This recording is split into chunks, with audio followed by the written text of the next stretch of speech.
Dear students, lifelines of national economy के second video में आपका स्वागत है। आज हम एयरवेज से स्टार्ट करेंगे पढ़ाई अपनी। देखो, एयर ट्रैवल जो है इसका सबसे बड़ा फ़ायदा है, it is the fastest, most comfortable और साथ ही prestigious mode of transport. Different terrains जैसे कि माउंटेन है, डिज़र्ट्स हैं, फॉरेस्ट हैं, ओशियंस हैं, हर जगह ये अप्लाई हो सकता है with great ease. Air travel has made access easier in north eastern part of country also. हमारे देश का जो नॉर्थ ईस्ट पार्ट है, अरुणाचल प्रदेश, आसाम, मेघालय, शिलोंग, ये सब इलाका, वहाँ पर फॉरेस्ट इतने ज़्यादा हैं, टोपोग्राफी बहुत ही रफ़ है, ऊबड़ खाबड़ माउंटेन्स, तो यहाँ पर रोड्स बनाना पॉसिबल नहीं है। इसलिए यहाँ पर हेलीकॉप्टर सर्विस प्रोवाइड की जाती है। एयर ट्रैवल गवर्नमेंट ने प्रोवाइड किया है।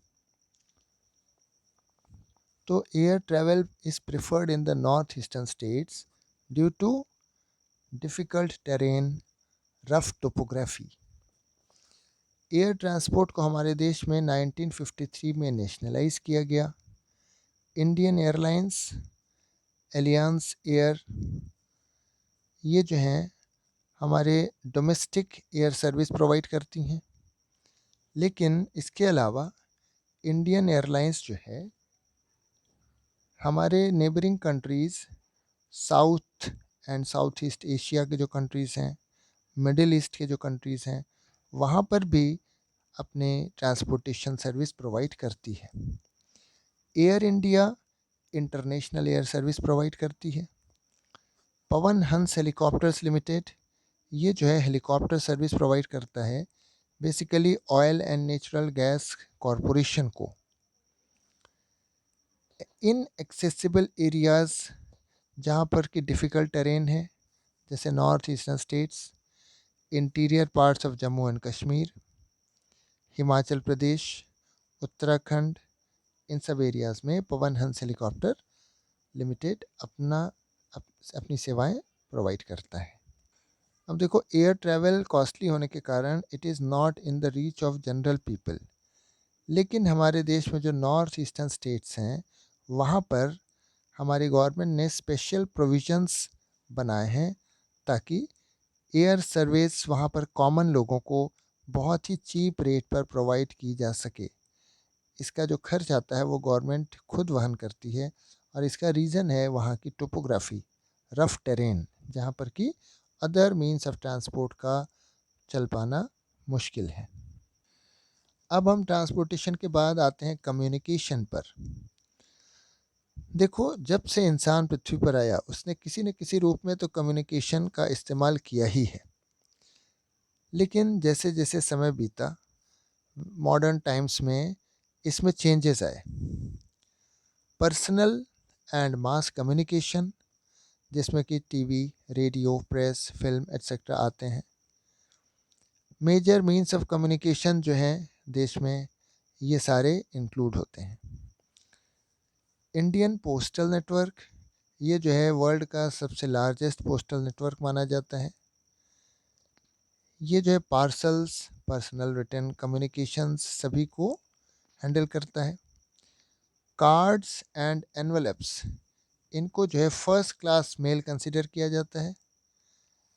सेकंड क्लास मेल में आते हैं बुक पैकेट्स, रजिस्टर्ड न्यूज़पेपर्स और पीरियडिकल्स, इनको सरफेस मेल से कैरी किया जाता है। और फर्स्ट क्लास मेल के जो आर्टिकल्स हैं उन्हें कैरी किया जाता है एयर मेल, एयर के द्वारा। क्विक डिलीवरी ऑफ मेल्स को फैसिलिटेट करने के लिए हमारे यहाँ 6 मेन चैनल्स इंट्रोड्यूस किए गए हैं। इनका नाम दिया गया है Rajdhani channel, metro channel, green channel, business channel, bulk mail channel and periodical channel. तो ये चैनल्स इसलिए डेवलप किए गए ताकि डिलीवरी को आसान बनाया जा सके, डिलीवरी ऑफ मेल्स को बड़े बड़े शहरों में, सिटीज़ में आसान किया जा सके, फास्ट किया जा सके। इंडिया में जो टेलीकॉम नेटवर्क है वो एशिया का सबसे बड़े नेटवर्क में से एक माना जाता है। 2/3 of the villages in India, इनमें एसटीडी टेलीफोन फैसिलिटी प्रोवाइड की जा चुकी है। सारे देश में uniform rate of STD facilities provide की गई है। मास कम्युनिकेशन जो है वो एंटरटेनमेंट प्रोवाइड करता है और लोगों में अवेयरनेस पैदा करता है नेशनल प्रोग्राम्स के बारे में, पॉलिसीज़ के बारे में। तो मास कम्युनिकेशन के द्वारा लोगों को ये सारी इन्फॉर्मेशन दी जाती है और उन्हें कॉन्शियस बनाया जाता है। मीन्स ऑफ मास कम्युनिकेशन में आते हैं radio, TV, newspapers, magazines, books and films. Newspapers जो हमारे यहाँ पब्लिश होते हैं करीब 100 लैंग्वेजेस में और डायलेक्ट्स मतलब लोकल लैंग्वेजेस में पब्लिश किए जाते हैं।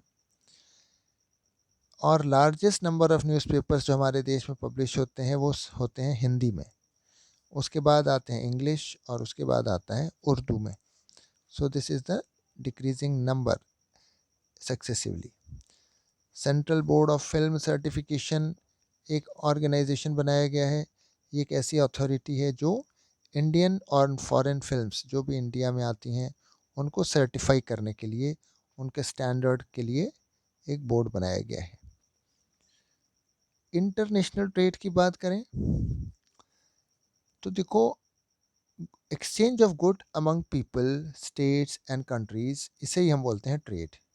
तो ट्रेड यानी व्यापार, ट्रेड में एक्सचेंज ऑफ गुड्स होते हैं। ये एक्सचेंज लोगों के बीच में हो सकता है, स्टेट्स के बीच में हो सकता है या डिफरेंट कंट्रीज़ के बीच में हो सकता है। मार्केट वो प्लेस है जहाँ पर ये एक्सचेंज होता है। The exchange takes place in the market. International trade जो होता है it takes place through sea, air और लैंड रूट्स। किसी भी माध्यम से इंटरनेशनल ट्रेड हो सकता है बिटवीन 2 और मोर कंट्रीज। इंटरनेशनल ट्रेड में जो भी एडवांसमेंट होता है, जो भी डेवलपमेंट होता है, उसे इकोनॉमिक प्रॉस्पेरिटी का इंडेक्स माना जाता है। यानी कि कोई भी देश कितना इकोनॉमिकली डेवलप्ड है ये हमें पता चलेगा इस बात से कि उसका इंटरनेशनल ट्रेड कितना है। इसीलिए इंटरनेशनल ट्रेड को economic barometer for a country कहा जाता है। So in modern times international trade is very important for every country. अब देखें कि इंटरनेशनल ट्रेड की ज़रूरत क्या है। देखो, रिसोर्सेज आर स्पेस बाउंड, मतलब all the resources are not available everywhere. तो हर देश को किसी न किसी रिसोर्स की तो ज़रूरत पड़ती है जो उसके यहाँ नहीं है और उसे इंपोर्ट करना पड़ेगा। तो हम कहते हैं कि every country can survive through international trade, या हम ये कहें कि no country can survive without international trade. तो यहाँ पर दो नाम आते हैं, एक्सपोर्ट और इंपोर्ट। ट्रेड के ये दो कंपोनेंट्स हैं।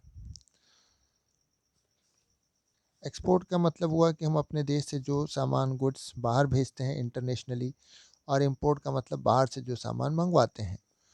Balance of trade of a country, ये क्या होता है? बैलेंस ऑफ ट्रेड ये होता है एक्सपोर्ट और इंपोर्ट के बीच का डिफरेंस।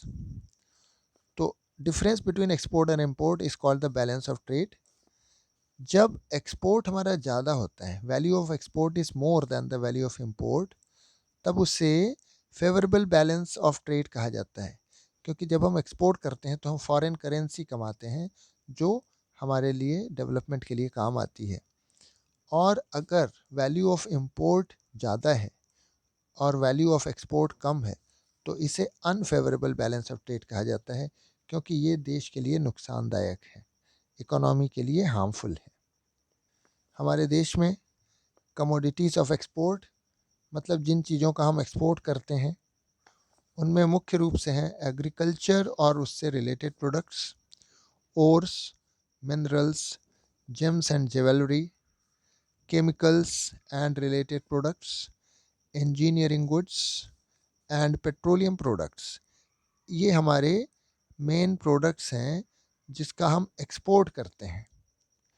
जिन चीज़ों का हमें बाहर से इंपोर्ट करना पड़ता है, मतलब कमोडिटीज़ इंपोर्टेड टू इंडिया, इनमें आते हैं petroleum and petroleum products, pearls and precious stones, inorganic chemicals, इसके अलावा कोल, कोक